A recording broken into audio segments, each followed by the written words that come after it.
Bonjour à tous, c'est Jean-Luc Roux sur sa chaîne YouTube. Aujourd'hui, nous allons parler de la Russie qui utilise des drones en bois de clubs d'aéromodélisme assez simples. Lors du bombardement de l'Ukraine du dimanche 22 octobre, des troupes russes ont lancé deux drones d'un type inconnu. Diverses sources prouvent que ces appareils dérivent de systèmes de propulsion achetés sur le marché en ligne chinois AliExpress. C'est ce qu'a déclaré le porte-parole du commandement de l'armée de l'air des forces ukrainiennes, qui écrit sur RBC Ukraine en référence à la diffusion de la chaîne de télévision My Ukraine. Il y a des débris, il y a des restes, vous pouvez voir de quoi l'ennemi les fabrique. En fait, les moteurs ont été achetés chez AliExpress, dit-il, à partir, et c'est ce que l'ennemi utilise.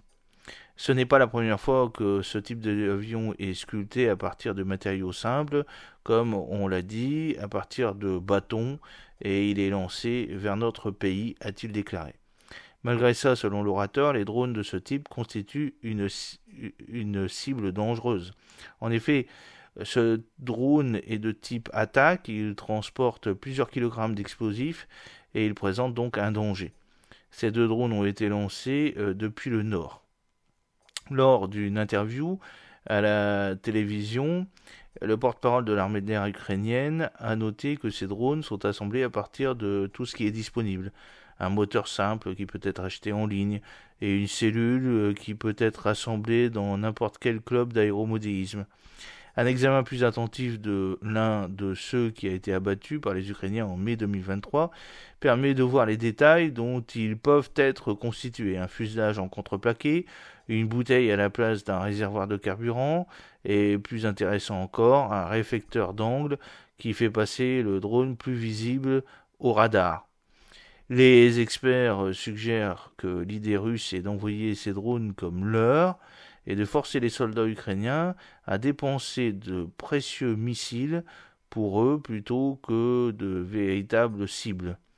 Le drone de bois est abattu par les Ukrainiens le 4 mai et un autre véhicule aérien identique avec réflecteur d'angle a également été abattu ultérieurement. Le drone s'est abattu le 22 octobre et était équipé d'un moteur DLE-60. Ce composant peut être facilement acquis sur AliExpress par exemple à un prix inférieur à 500 $ pièce. Comme vous pouvez le voir sur les photos provenant d'AliExpress. Lorsqu'il est dans les airs, il est impossible de savoir si un tel drone transporte ou non des explosifs. Il doit donc être détruit de toute façon et parvient ainsi à épuiser la défense aérienne ukrainienne. C'est une cible à laquelle nous devons réagir et éliminer. C'est exactement ce que nous avons fait aujourd'hui, a souligné Inat. Il convient de noter que lors de la dernière campagne de bombardement de missiles russes au cours de l'automne et de l'hiver 2022-2023, lorsque les munitions Shahed 136 sont apparues pour la première fois en Russie, elles ont été considérées de la même manière comme un moyen d'épuiser et de distraire la défense aérienne ukrainienne. Cependant, à ce stade, les missiles de croisière ont pratiquement été abandonnés par la Russie et les Shahed sont pratiquement devenus l'arme principale des attaques à distance russes contre les infrastructures ukrainiennes. Maintenant, il déploie ces drones de type inconnu pour détourner l'attention de la défense aérienne ukrainienne du barrage des Shahed.